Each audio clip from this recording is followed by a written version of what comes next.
Hi, good morning everyone from Merrimack, New Hampshire, USA, okay? So, we are in here in Londonderry, okay? Londonderry, okay? Dito kami sa uh, hanap buhay na konti, no? Sa yung parang Changi-Changi, no? Changi-Changi dyan sa atin, okay?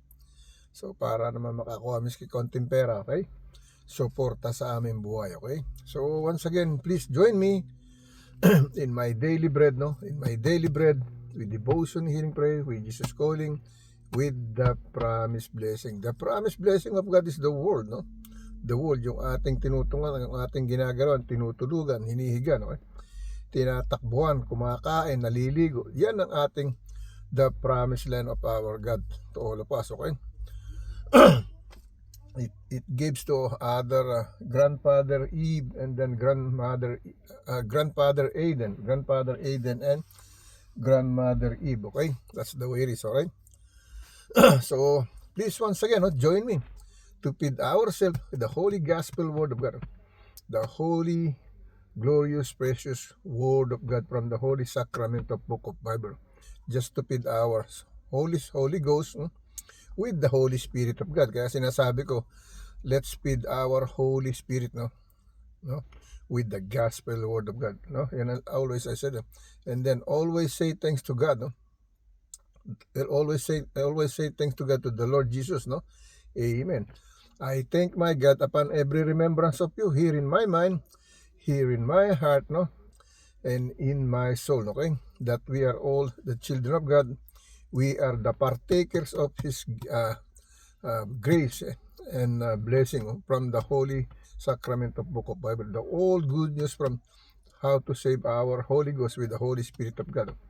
To be there in the kingdom paradise of heaven in the Father's house. Okay? Yan ang ating ginagawa araw-araw, no? To feed our body and soul, okay? Let's dislike our food, water, no? Shield, everything. The word of God, everything the word. Just to protect us, guidance, no? To give us good, more health. That's the way it is, okay? Nandito lahat. No?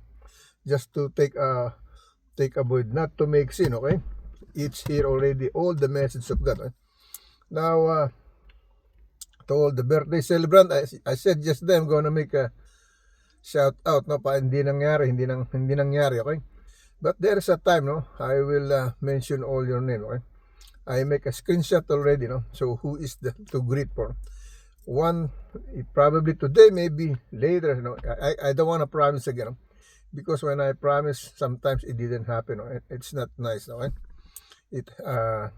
know some people are waiting, okay? But please, once again, join me, no?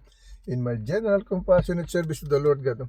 Dedicated to Him as our Savior, our salvation, and of course to all of you, okay? To all of you, okay? Now let us pray all together, no? In the name of the Holy Gospel Word, the Book of Bible, okay? The glorious Gospel Word of God, okay?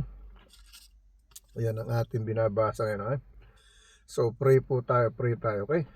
Lord God, once again, here I am again, Lord God, to fulfill my general compassionate service dedicated to you, and at the same time dedicated to all these people who's been watching this accidentally, incidentally, unintentionally, rationally, mentally, etc., etc. Lord, please always guide us, protect us, make us safe, healthy, strong with all our loved ones, family, relatives, and friends. Lord, may you always guide us, protect us, give us good health, resistance, no? To build our energy, to get more strength to be strong in our everyday life of living, no? With the healthiness, healing power of yours, Lord, please comfort all in the victim of wars in the middle of wars, most especially Iran and other country who's been need the protection and the provision and the answer for the peace of their land, okay? In your holy mighty name, Jesus, amen. Lord, comfort all in the middle of war, in the victim of wars, Lord. Touch their heart and mind, Lord. Give them temporary shelter, comfort, no, food, clothes, whatever they need, Lord. In your holy, mighty name, Jesus' name. Lord, forgive us for all our sins, Lord. Forgive us all my sins. Forgive us all the sins of all my members of my family, Lord.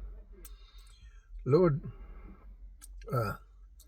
grant us all our best wishes from the successful for goodness against to this evilness, evil power, evil behavior, Lord. Arrogant behavior, Lord. To you, there's nothing too hard for you. To you, there's nothing impossible to happen. When we call your name, when we pray for your name, when we praise for your name, in your holy mighty name, the Father, the Most High, you as the Son, Jesus, our Savior, to show us our salvation with the Holy Spirit. In your holy mighty name, Jesus, amen and amen. Okay? Yan po ang ating prayer. Okay? So, I hope wherever you are, when you have time, click my video, watch them, feed yourself, our body and soul. Okay? As long as I am here in the world, I'm gonna be a light in this world. Okay? That's the way it is. Okay? So, let us start in our first scripture sa ating judge, no? Judge ulit tayo, no? Sa ating first scripture, okay? First scripture natin, Judge, alright? Judge chapter 10, verse 12 to 16, no? Judge chapter 10, verse 12 to 16, alright? Medyo mahirapan tayo ko rito, pero okay lang. Mahalaga, nakakaganap tayo, nakakapag-usap tayo kay Lord sa pamamagitan ng pagbubukas ng libro ng Biblia para makipag-usap sa kanyang salita at sa ating pagkain ng ating katawan at isip at puso. Okay? So let me read to you Judge chapter 10 verse 12 to 16. 12 to 16, alright? Here is the message. Then Sidonians also and the Amalekite and the Maonites, and the Maonites did oppress you. Ye or you cried to me, and I deceived you out of their hand. Okay? Verse 13, okay? Verse 13, yet ye or you have forsaken me and served other gods, no? Wherefore I will deliver you no more. I will deliver you no more. Okay?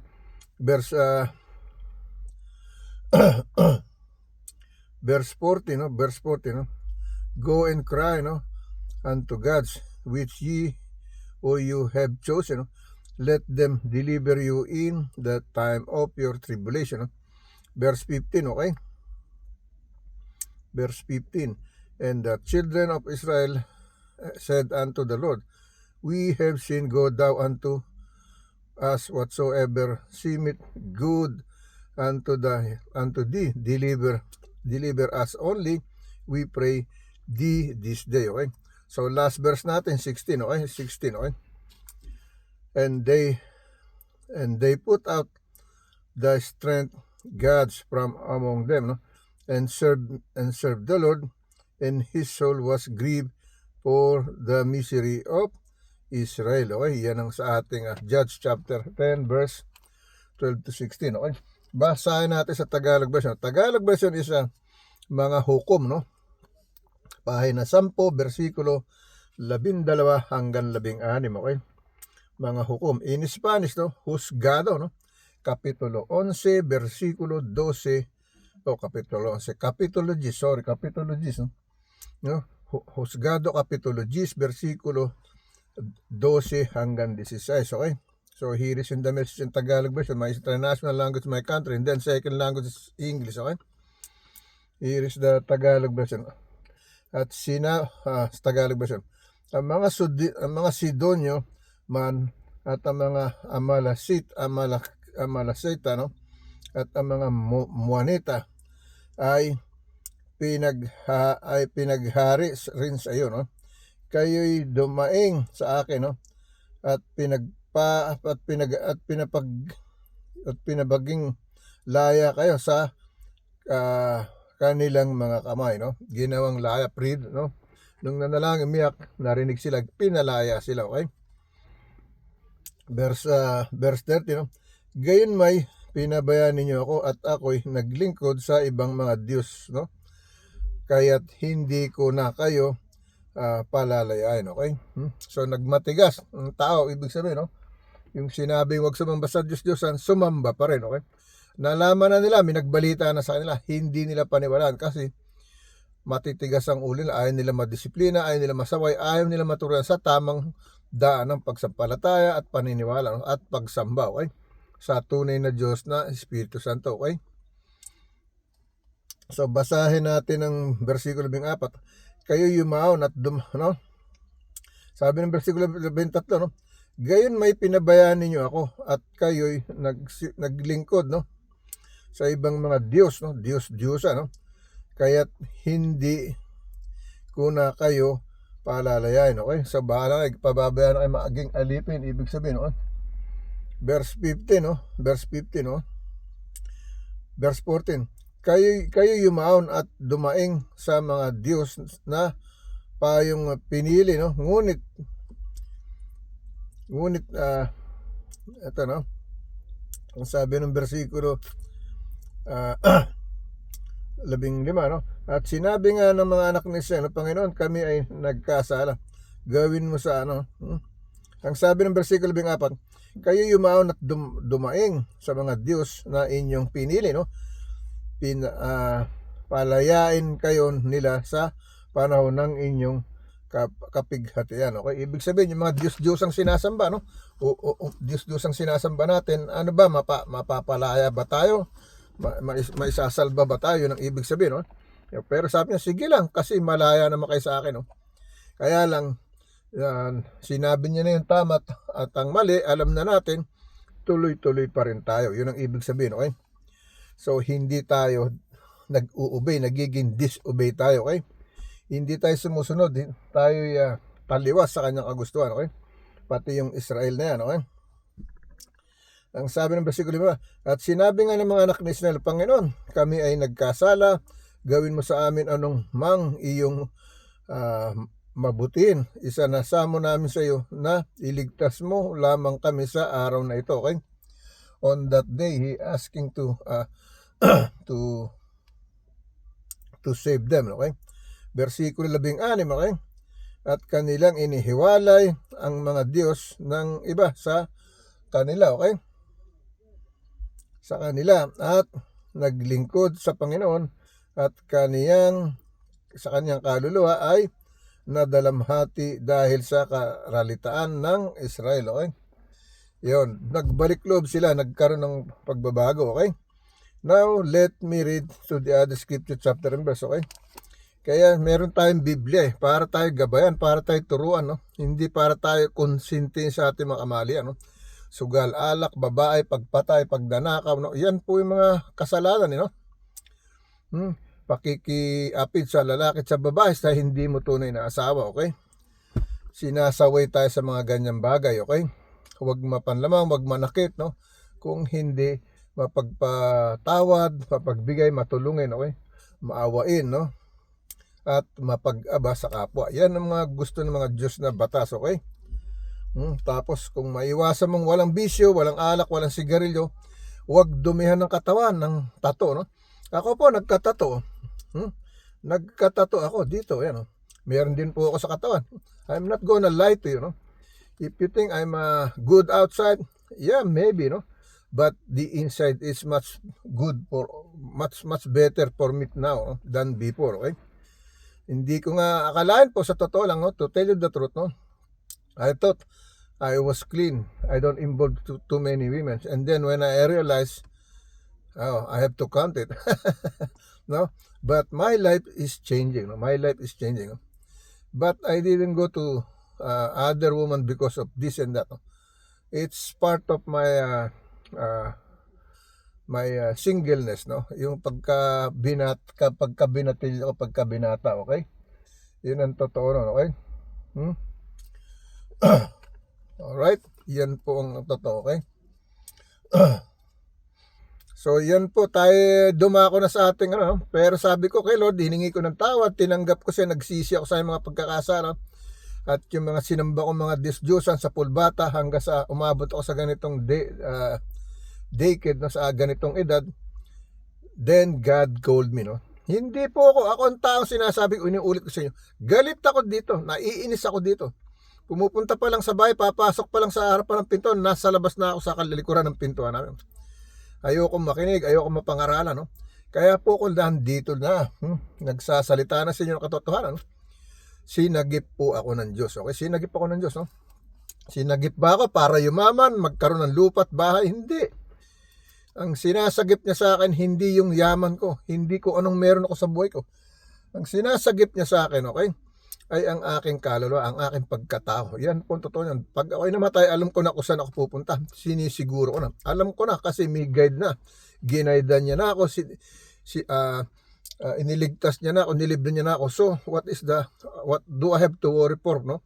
Dahil magbabalisa ako, anong inumin, anong kakain, anong dadamitin. Hindi na. Wala na sa akin yung mga ganung bagay. Pag pumanaw, minawala, hindi ako masyado magpapakalumbay, no? Kung hindi, excuse me, no? Kung hindi sila makatikim ng dasal ko, no, panalangin sa araw-araw, kay gusto nila, kay hindi, nagsasalita ako sa kanila, naglalakas loob ako sa kanila, mapangaralan ko sila, then, naililigtas ko sila, naigagabay ko sila, katulad ng paggabay sa akin ng Panginoon. Kaya ako sinasabi to, kaya ako tumatay bilang pangani sa akin mga kamag-anak sa aking ina sa Briones, kamag-anak ko sa my father's side, Mauritius side, no? And to all my in-laws side, no? Magsino and restaurant, and to all other people, no? Like I always said, no? I'm not here to that's why I'm standing as a first son or first child, no? From my family in my mother's side, Briones side, and also my father's side, Mauritius side, and of course to my in-laws, Magsino and restaurant, and of course to all of us. That's why I always said, you are all included here, okay? In my daily bread, with devotion, healing prayer, with Jesus calling, with the promised blessing. All of you, all kind of citizen, all kind of nationality, all kind of religion, whether you are good or bad, from president to lowest civilian person, from rich to the poor, I include each and every one of you. Wherever you are in the top of the circle of the sun, in any places, in any part of the country, state, city, wherever, you are all included here, okay? Hindi dahil sa kayo may kasalanan, hindi ko kayo sasama. Sinasama ko kayo, no? Whether you are good or bad, that's what I'm always saying that way, no? Okay? Because you are all included, no? Because God trying to save the people who's been walking to the dark side, not in the light, okay? I'm trying to brought you to walk in the light, no? Not in the dark side, okay? Yan po to. Now, let's go to continue in our second scripture chapter, Psalm chapter 33, verse 18 to 22, no? Psalm chapter 33, verse 18 to 22, okay? Dito tayo, no? Psalm chapter 33, verse 18 to 22. Here is the message, no? Behold, the eye of the Lord is upon them, no? That fear him, upon them that hope in his mercy, no? Verse 19, to deliver their soul, no, from death, and to keep them alive in famine. Verse 20, no? Our soul waited for the Lord, he is our help and our shield, okay? Verse 21, no? For our heart shall rejoice in him, because we have trusted in his holy name, okay? Verse 22, no? Let thy mercy, O Lord, be upon us according as we hope in thee, no? As we hope in thee, okay? Yan yung ating verse 18 to 22, okay? Basahin natin sa Tagalog version. Let me read in Tagalog version, okay? Tagalog version, right? Dito tayo sa Tagalog version, okay? Mga awit o kanta, pahina 33, versikulo 18 hanggang 22, okay? Yan ang sinasabi, no? Mga awit o kanta, pahina 33, versikulo 18 hanggang 22. In Spanish, no? Salmo, kapitulo 33, versikulo 18 hanggang 22, okay? Here is in Tagalog version, no? Narito ang mata ng Panginoon ay nasa kanila, na nangatatakot sa Kanya, sa kanila na nagsisiasa sa kaniyang kagandahang loob. Ako po, yan na lang inaasahan ko, wala nang iba. Kagandahang loob ng Panginoon sa akin. Kaya He saved me, no? He saved me, the truth, okay? So, I'm trying to save you also, no? Not not to save you your Holy Spirit, but you have to save your Holy Spirit. No? Hindi ko kayo maililigtas sa ganitong paraan lang. No? Maililigtas ko sa iyo sa paggabay sa salita ng Diyos. Hindi ko ako mismo magliligtas sa iyo. Kung hindi ako gumagabay sa inyo para maligtas din kayo. Hinihila ko kayo sa maliwanag na daan, hindi sa kadiliman. No? Hindi sa pag-aadik, hindi sa pagsisigarilyo, hindi sa pambababae, hindi sa pagsusugal. Yan ang ibig ko sabihin. No? Not in adultery, not in gambling, not in drugs, not in etc. etc. Against all the odds. Okay? I'm trying to guide you in the light, not in the darkness side, okay? Like, I'm guiding you in the light side, okay? Now, let me read in Tagalog. Let's continue, no? Sabi sa versikulo 1, no? Narito ang mata ng Panginoon na nasa kanila, nangatatakot sa Kanya, sa kanilang nagsisiasa, sa kaniyang kagandahan. Versikulo 1, no? Upang iligtas ang kaniyang kaluluwa sa kamatayan, at upang ingatan silang buhay sa kagutom. Okay? Versikulo 20, no? Hinintay ng aming kaluluwa ang Panginoon. No? Siya'y aming saklolo at aming kalasag. Okay? Yan ang nangyari sa akin. No? Sa saklolo ko, siya'y kalasag ko. No? Siya lahat sa buhay ko ngayon. Okay? Wala akong Diyos-Diyosa na. Hindi na ako sumasamba kung kani-kanino pang mga Diyos na tinatawag na pangalan. Hindi yan. Kasi hindi yan ang tunay na Diyos. Ang totoo yan. Okay? Ang tunay na Diyos, Diyos Ama, Diyos Anak, at Diyos Espiritu Santo sa iisang Espiritu. Pero nagtatlong bahagi sila, okay? So, versikulo 11, sabi ito, upang iligtas sa ang kanyang kaluluwa, no? Sa kamatayan at upang ingatang silang buhay sa kagutom. Versikulo 20, hinintay ng aming kaluluwa ang Panginoon, no? Siya'y aming saklolo at aming kalasag. Versikulo 21, no? Sapagkat ang aming puso ay magagalak sa Kanya, sapagkat kami ay nagsitiwala sa Kanyang banal na pangalan, no? Banal na pangalan, no? Versikulo 22, no? Sumaamin nawa ang inyong kagandahang loob, o Panginoon, ayon sa aming pag-asa sa iyo, okay? Sa ating pag-asa sa inyo, okay? Alright, now let's go to the other scripture chapter. Psalm ulit tayo, no? Psalm, no? Psalm chapter 148 verse 8 to 12. No? Psalm chapter 148 verse 8 to 12. Okay? Dito tayo, no? 148 verse 8 to 12. Okay? Ito ang sinasabi, no? Fire, no? Fire and hail, no? Snow and vapor, stormy with fulfilling his word. Okay? Verse 9, mountains and all hills, no? Fruitful trees and all cedars, no? Verse 10, beasts and all cattle, no? Creeping things and flying fowl, okay? Verse 11, no? Kings of the earth and all people, princes and all judges, no? Of the earth, okay? Verse 12, no? Sasama na natin yung 13:14, no? Verse 12, no? Both young men, no? And maidens, no? Old men and children, no? Verse 13, let them praise the name of the Lord, for His name alone is excellent. No? His glory is above the earth and hidden. Okay? Verse 14. Okay? He also exalted the horn of His people, the praise of all His saints. No? Even the children of Israel, a people near unto Him, praise ye or you the Lord. Okay? Yan sinasabi.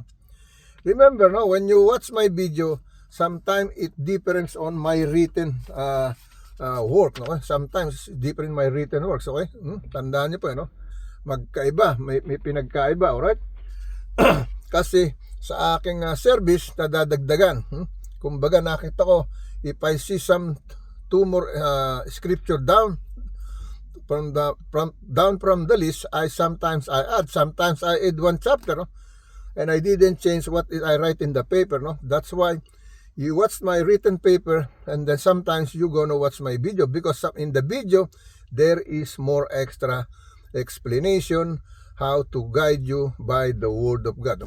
There is more verses that you gonna know. It's not written on the paper, right? It's not add, because sometimes I change it, because this is God's give me the way how to express this, not to teach, not to force, no? Not to pretend I am a pastor or a priest or a teacher, no? Or whatever, no? You can call me brother, you can call me messenger, You can call me a servant, that's fine for me. Okay? Diyan po ako masasabi ko. Yun masaya na ako. Matawag nyo akong messenger o servant, I'm happy. No? You don't call me pastor, you don't need to because I'm not. Okay? Sinasabi ko, may tumasabi sa akin, pastor. Sabi ko, hindi po ako pastor. Inaamin ko sa inyo, I don't want to grab something is not really of mine. Okay? But some people said, you're almost there. You're almost there. No? Sinasabi sa akin. Sabi ko, it's okay. Thank you so much. No? Now, let's go to the other scripture chapter and verse. Okay? Yun yung ating 148. No? Binasa ko na sa Tagalog. No? Basahin natin sa Tagalog pala to. No? Hindi natin nabasa pa. No? Dito tayo sa Tagalog version. Mga awit o kanta. No? Pahina 48, versikulo 8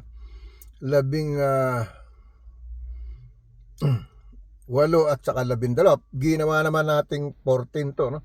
So verse sa awit o kanta pahina 148 versikulo 12 hanggang 14, no? That's why I told you in my video there is more scripture channels to learn and to listen. Okay? In my written sometimes is too short. Okay?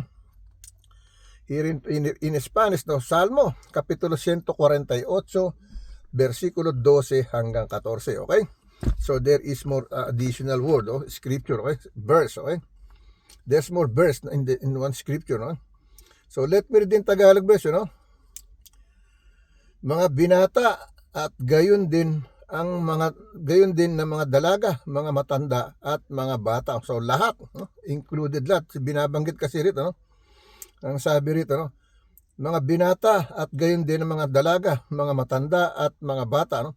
Versikulo 23, purihin nila ang pangalan ng Panginoon sapagkat ang kaniyang pangalan mag-isa ay nabubunyi, ang kanyang kaluwalhatian ay nasa itaas ng lupa at mga langit. Okay? Versikulo 14, no? At itinaas niya ang sungay ng kaniyang bayan, no? Ang pagpuri ng lahat niya mga banal sa makatuwid bagay na ang mga anak ni Israel na bayang malapit sa kaniya, purihin ninyo ang Panginoon. Okay? Purihin ninyo ang Panginoon. Okay? Now, let's go to the other scripture chapter and verse. Okay? Dito ulit tayo sa isang Psalm. Isaiah na tayo. No? Isaiah. Okay? Isaiah, pang-apat na scripture. Isaiah chapter 43 verse 19 to 23. No? Isaiah chapter 43 verse 14. Isaiah chapter 4, no? Bakit na palagay ko? Isaiah chapter 43, no? Napasulat ko doon 4, no? Alright. Isaiah chapter 43 verse 19 to 23. Isaiah chapter 43, no? Verse 19 to 23, alright? Tignan natin yung 4. Bakit nasa 4? Pero 43 po yan. No? Bakit may 4 ba? Bakit gano'n, no? So, sama natin yung 4, okay? Kasi nakalagay dito sa akin tanda 43, no? Supposed to be 43 yan, no? Pero unahin natin ang, tingnan natin, no? Saglit, no? Song of Solomon, Isaiah chapter 4, verse 43. Verse 43. Isaiah 43 yung isa, no? Isaiah chapter 4 verse 19 to 23, no?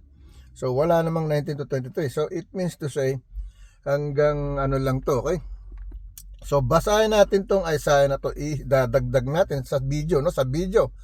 Hindi ko maidadagdag sa papel, okay? So Isaiah chapter 4, babalik muna natin to saglit dito, no? Ganito na lang, no? Isaiah chapter 4, no? Saglit lang, okay? Hold on. Okay, we decided to read the Isaiah chapter 43 verse 19 to 23, okay? Yun ang ating babasahin, okay? 19 to 23. Here is the message, no? Behold, no? I will do a new thing. No? Behold, I do a new thing. Now it shall spring forth. No? Shall ye or you not know it?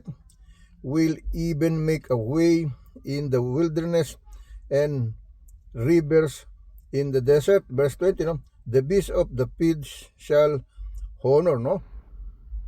Shall honor me, and the dragon and the owls, no? Because I give waters in the wilderness and rivers in the desert to give drink to my people, my chosen. Verse 21, okay? Verse 21, okay? It says, verse 21, no? These people have I formed, no? For myself, they shall show forth my praise, okay? Verse verse 21, okay? These people have I formed for myself, they shall show forth my praise. Verse 22, no? But thou hast not called upon me, O Jacob, but thou hast been weary of me, O Israel. Verse 23, no? Thou hast not brought me the small cattle of thy burnt offering, neither hast thou honored me with thy sacrifice. I have not caused thee to serve with an offering. Now wearied thee with incense, no? Incense, no? Inaalayan ng incense, ibig sabihin, okay? Now let me read in Tagalog version, okay? Tagalog version, okay? Tagalog version, okay?